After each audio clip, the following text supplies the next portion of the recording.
3월 9일 토요일자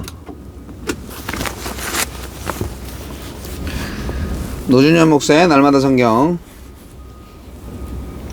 마가복음 10장 13절로 22절.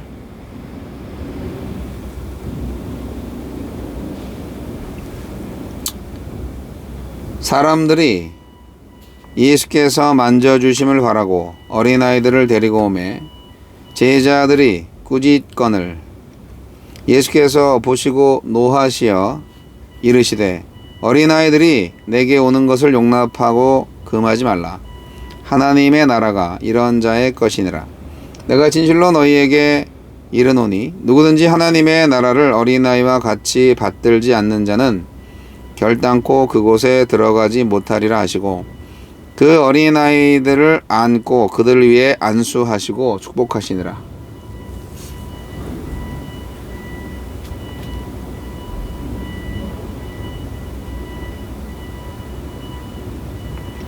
예수께서 길에 나가실새 한 사람이 달려와서 꿇어 앉아 묻자오되 선한 선생님이여 내가 무엇을 하여야 영생을 얻으리까? 예수께서 이르시되 내가 어찌하여 나를 선하다 일컫느냐? 하느님 한 분 외에는 선한 이가 없느니라. 네가 계명을 안 하니 살인하지 말라, 간음하지 말라, 도둑질하지 말라, 거짓 증언하지 말라, 속여 빼앗지 말라, 내 부모를 공경하라 하였느니라. 그가 여짜오되 선생님이여 이것은 내가 어려서부터 다 지켰나이다. 예수께서 그를 보시고 사랑하사 이르시되 네게 아직도 한 가지 부족한 것이 있으니 가서 네게 있는 것을 다 팔아 가난한 자들에게 주라. 그리하면 하늘에서 보화가 네게 있으리라. 그리고 와서 나를 따르라 하시니 그 사람은 재물이 많은 거로 이 말씀으로 인하여 슬픈 기색을 띠고 근심하며 가니라. 하나님 나라에 들어갈 자격. 예수님은 하나님 나라에 합당한 자격을 설명하십니다. 대조되는 두 인물인 어린아이와 부자 청년이 등장하여 누가 진정으로 하나님 나라에 합당한지 보여줍니다. 예수님은 어떤 분입니까? 어린아이를 꾸짖는 제자들에게 노하시네요. 제자들은 어린아이를 영접하는 것이 곧 예수님을 영접하는 것이라는 말씀을 벌써 잊었습니다. 9장 37절에 이미 말씀하셨는데 그 당시 가장 낮은 지위로 여기던 어린아이의 서열까지 자신을 낮추어 이웃을 섬기라는 말씀이 무색하게 어린아이를 무시하면서 쫓아냈습니다. 제자들이 꿈꾸는 세속적인 천국에서 어린아이는 귀찮고 하찮은 존재에 불과합니다. 하지만 예수님은 제자들이 외면한 어린아이를 보란듯이 안고 안수하시며 축복하십니다. 어린아이들이야말로 하나님 나라에 가장 가까운 자들이라고 선언하십니다. 세상에서 끝까지 낮아진 까닭에 하나님 나라를 받드는 것만이 유일한 희망인 사람들, 전적인 신뢰와 의존의 태도로 예수님이 열어주신 하나님 나라를 받아들이는 사람들만이 그 나라의 백성이 될 수 있음을 지적하신 것입니다. 세속적인 자격과 지위와 결부하여 천국을 묘사하는 이들은 이미 천국에서 멀어진 자들입니다. 주님은 부자 청년에게 재물을 다 팔아서 가난한 자들에게 나눠주고 자신을 따르라고 하십니다. 그 청년을 사랑하기에 내리신 통렬한 명령입니다. 주님보다 내가 더 사랑하는 그것을 내려놓으라 하시고 또 그것을 가져가시는 것을 주님의 사랑으로 여기고 있습니까? 나에게 주시는 교훈은 무엇입니까? 부자 청년에게는 영생을 갈구하는 간절함이 있고 율법이 말하는 영생의 길에 순종해온 신실함도 있습니다. 무엇보다 그 당시 사람들이 하나님 나라에 가장 가까운 자로 여기던 부자라는 신분도 있습니다. 하지만 이러한 인간적인 열심과 평판은 하나님 나라의 관점에서 볼 때 전혀 무가치합니다. 하나님 나라는 오직 예수님을 따르는 자에게만 주어질 것인데 지금 부자 청년과 예수님 사이에 단 하나의 장애물은 다름 아닌 그의 재물 사랑입니다. 예수님은 부를 죄악시하거나 가난을 칭송하시는 게 아니라 하나님 나라에 관한 그의 유일한 걸림돌을 지적해 주시는 겁니다. 예수님은 내 삶에 어떤 것을 하나님 나라의 걸림돌로 지적할 것 같습니까? 주여 어린아이처럼 주님의 말씀을 믿고 확신하며 순종하여 주의 나라를 상속받게 하소서. 이 부자 청년은 되게 아까운 사람이죠. 예수님도 아주 뒷모습을 물끄러미 쳐다보면서 아쉽게 말했어요. 예. 당시 유대인들은 부자가 되는 것이 축복이라고 생각했어요. 뭐 오늘날도 똑같은데 하나님이 저렇게 복을 주셨으니까 부자가 된 거다라고 생각을 한 거죠. 그러니까 부자가 안 된 사람들은 하나님이 복을 안 주셨기 때문에 결국 죄인인 거예요. 그러니까 결국 가난한 사람들하고 죄인들은 거의 동일선상에 있다고는 할까요? 참나. 예수님은 오늘 말씀에서 천국에 들어가는 사람, 천국에 들어갈 수 있는 사람이 누구인가에 대해서 폭탄 선언을 하십니다. 어린아이가 오는 거를 제자들이 막았죠. 애들은 가라! 어이! 애들은 가라! 근데 이제 예수님이 제자들을 혼냈어요. 아이들이 오는 것을 막지 마라. 천국은 어린아이들의 것이다.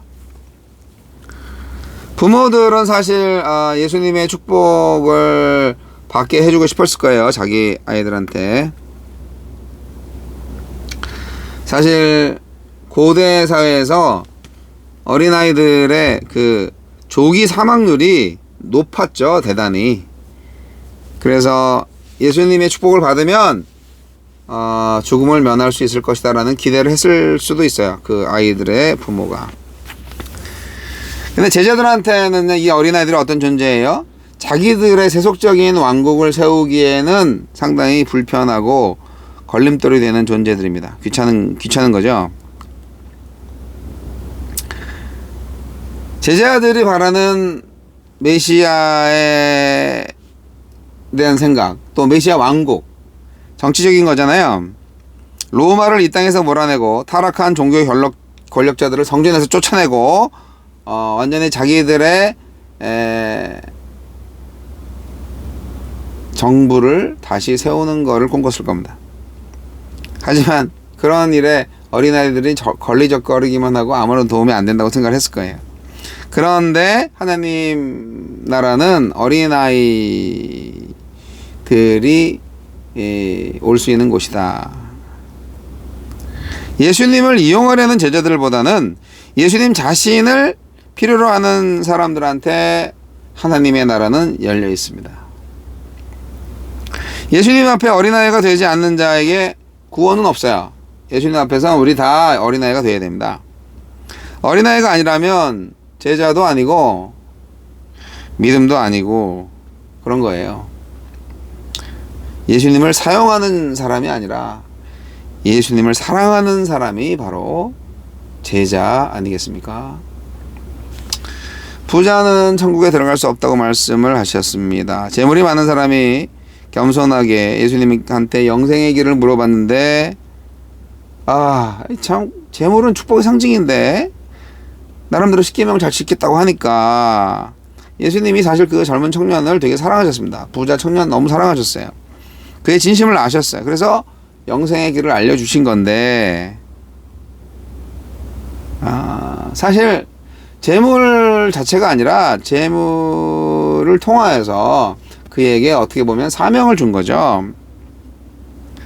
영생의 길, 그것은 자신이 가진 모든 것보다 예수님을 사랑하는 거죠. 하나님 나라를 사랑하는 거죠.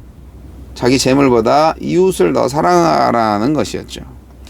그에게 영생이란 지금보다 더 많은 재물을 얻는 일이었는지 모르겠습니다. 그런데 그 모든 것을 다 포기하라 하니까 근심하여 떠났습니다. 그 부자 청년은 재물이 없는 것과 영생의 축복, 이거를 연결을 못하는 거죠. 아니, 영생을 얻는 사람은 당연히 부자여야 되는 거 아닌가? 이런 거였죠.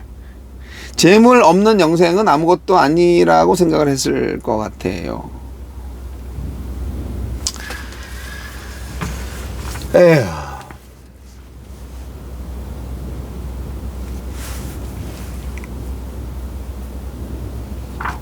이 땅에서 포기할 수 없는 게 없다면 천국 가기 힘듭니다. 물론 아까운 게 있죠. 내가 소유하고 싶은 거 소유하는 게 뭐가 잘못된 건가요? 갖고 싶은 거 갖는 게 뭐가 잘못된 건가요? 능력이죠. 그런데 만약에 천국과 바꾸겠다면 어떻게 해요? 내려놔야죠, 다. 아니, 모든 세상의 재물을 다 얻고도 자기 목숨을 잃으면 무슨 소용이 있냐고. 영생을 얻지 못하면 그 많은 재물이 무슨 소용이 있냐고.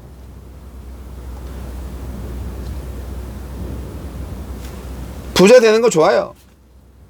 그러나 가장 중요한 것은 부자로 살든 가난하게 살든 하나님을 사랑하고 이웃을 사랑하는 일을 해야 되는 거죠. 하나님을 사랑하고 이웃을 사랑하는데 자기가 가지고 있는 재물을 사용하는 것이 뭐가 나빠요? 상급 받을 수 있는 좋은 길일 수도 있어요. 아직도 나의 자아가 남아있나요? 하나님의 뜻대로 사용하소서. 그리고 포기할 수 없는 것은 없어요. 포기할 수 없는 거 오직 예수뿐입니다. 예수를 포기하면 안 되죠. 그러나 예수를 잡고 그 외의 모든 것은 버릴 수도 있다. 네, 이게 바로 천국 가는 자의 조건이죠. 부자들이 천국 갈 수 있습니다. 그러나 그 자기 재물이 자기 것이 아니라고 하는 믿음이 있어야 되는 거죠. 이거 하나님의 것이다 생각을 하시고 소유욕이 없어야 됩니다.